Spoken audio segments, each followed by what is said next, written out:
د کابل جلال آباد سړک چې د زیاتې ګڼې ګوڼې له امله ترې وخت ناوخت د ترافیکي پیښو خبرونه ورکول کیږي. میاشت وړاندې د دویم لین سړک د پاتې کارونو د بشپړاوي په موخه د جوړېدو چارې پیل شوې. محمد زبیر او فرید الله چې د جلال آباد ښار اوسیدونکي دي د کابل جلال آباد دویم لین سړک د رغنیزو چارو له چټکتیا خوښ دي. وایي د دې سړک جوړولو سره به د لارې بندېدو ترافیکي پیښو کې د کموالي ترڅنګ مسافرو ته ګڼې اسانتیاوې رامنځته شي. دغې لارې نه موږ ډېر خوشحاله یو ځکه چې سهولتونه به هم برابر شي او هغه ټکرې او پیښو نه به مخنیوی وشي. مخکې چې به دغه یو لین سړک و نو ټکرې به کېدې، لاره به بنده وه، ډېر مشکلاتونه به اوس که دغه لاره جوړه شي نو انشالله ډېر سهولت به برابر شي. دیگه ما بسیار خوش هستیم. دیگه خود ما با چشم سر دیدیم که افتتاح سرک شد و کارایشان بسیار به سرعت روان است. خوب ماشینالات کار میکنه، مردم کار میکنه، انجینرات زنده باشه، کلگی کار میکنه. ما تشکر میکنیم از امارت اسلامی.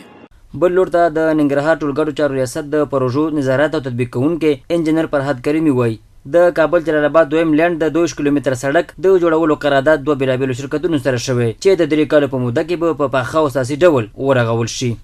دا چې د کابل جلال آباد دویم لین سړک د ټولګټو وزارت لخوا د 2 ساختماني شرکتونو سره چې کمپاوند بلډرز انټرنیشنل یو شرکت او شاهي خیل مقدس بل شرکت چې دواړه په مشترک ډول دغه قرارداد کړی.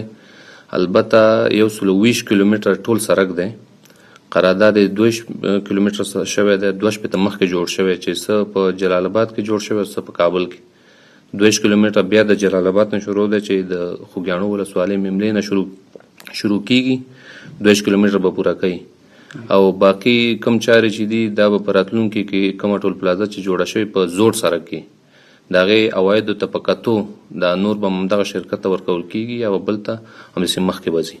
دا تخمینی وخت ورته 3 کاله ورکړی، دا 2 کیلومتر چې په اساسي ډول به جوړیږي نو اوس په کار عملا شروع هم دی. د یادونې وړ ده چې وخت د اسلامي امارت له رسېدو راهیسې د هېواد په بېلابېلو ولایتونو کې ګڼې رغنیزې پروژې بشپړې شوي او یا هم تر کار لاندې دي.